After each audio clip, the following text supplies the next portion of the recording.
स्वर्गीय डॉक्टर राजेंद्र पांडे के तृतीय पुण्यतिथि पर कवि गोष्ठी का आयोजन किया गया। अन्नपूर्णा नगर स्थित पंड्या रतनबाग में नंदी सेवा न्यास की ओर से आज स्वर्गीय डॉक्टर राजेंद्र प्रसाद पांडे के तृतीय पुण्यतिथि पर एक कवि गोष्ठी का आयोजन किया गया, जिसमें वक्ताओं ने कहा कि डॉक्टर राजेंद्र प्रसाद पांडे हिंदी व संस्कृत भाषा के उद्भट विद्वान कवि थे, जिनके साहित्यिक अवदान को हमेशा याद किया जाएगा। इस मौके पर डॉक्टर जितेंद्र नाथ मिश्र ने कहा कि डॉक्टर आरपी पांडे साहित्य में कृतियों के जरिए बराबर जीवित रहेंगे। वहीं डॉक्टर राम सुधार सिंह ने कहा कि डॉक्टर पांडे का साहित्य समय से संवाद करता है।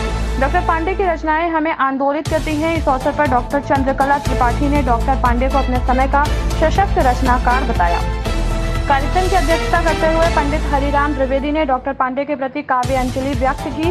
इस अवसर पर नगर के प्रतिष्ठित हिंदी व संस्कृत के प्रसिद्ध रचनाकारों ने अपने प्रतिनिधि कविताओं का पाठ किया। इसमें ब्रजेश पांडे, धर्मेंद्र गुप्ता, साहिल गौतम, अरोड़ा सुरेंद्र वाजपेयी, मधुर कवि नारायण, विवेक पांडे, धर्मदत्त चतुर्वेदी, गायत्री प्रसाद पांडे, अन्य प्रसिद्ध कवि उपस्थित रहे। कार्यक्रम का संचालन डॉक्टर राम सुधार सिंह व डॉक्टर अशोक सिंह ने किया।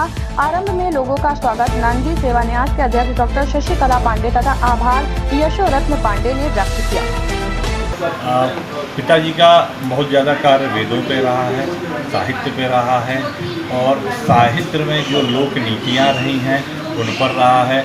तो उन्हीं के जरिए जो कवि लोग हैं उन चीज़ों को याद करते हुए उन पर कविता सुनाते हुए हमारी चेतना को जागृत कर रहे हैं कि हमें अपने जो संस्कार हैं, जो हमारे मूल हैं, जो हमारे वेद हैं और जो हमारे साहित्य चेतना है, चाहे रामायण हो, महाभारत हो, उनसे जो भी शिक्षाएं मिलती हैं उन सभी को पुनः जीवित करना है। कि कविता तो ऐसे तो कविताएं ईश्वरीय देन है, कविता रचना, लेकिन हाँ फिर भी मुझे ऐसा लगता है कि कुछ ना कुछ भाव तो सभी के मन में आते हैं और कवि रचना, एक अच्छी कवि रचना तो ईश्वरीय देन है। वो मुझे नहीं लगता कि मेरे पतिदेव डॉक्टर राजेंद्र प्रसाद पांडे जी की आज पुण्यतिथि है। उनका देहांत हुआ आज 3 वर्ष हो गए।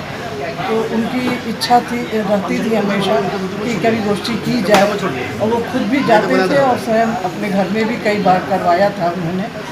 तो उन्हीं की याद में और उनकी इच्छा के अनुरूप इस कवि गोष्ठी का आयोजन किया गया है, जिसमें वो हिंदी और संस्कृत दोनों के विद्वान थे। तो इसलिए इस गोष्ठी में हिंदी के भी कवियों को आमंत्रित किया गया है और संस्कृत के भी कवियों को आमंत्रित किया गया है। कहाँ से कवि लोग आए हुए हैं? ये ज़्यादातर बनारस के ही लोग हैं, क्योंकि ये छोटा कार्यक्रम हमने आयोजित किया है और कवि सम्मेलन नहीं है, कवि गोष्ठी है। और कवि गोष्ठी कविता जो है हमारे जीवन को एक बार पुनः हमारे समक्ष रखती है।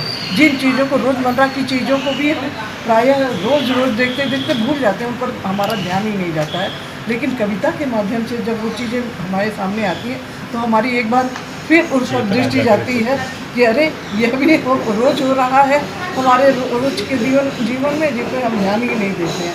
तो कविता जो है केवल हमारे भावों को उद्वेलित ही नहीं करती है, बल्कि हमें बहुत सी शिक्षाएं भी देती है, बहुत सी चीज़ों के लिए जागृत भी करती है और नई चेतना उत्पन्न करती है। Nimbus news live UP bureau report Varanasi.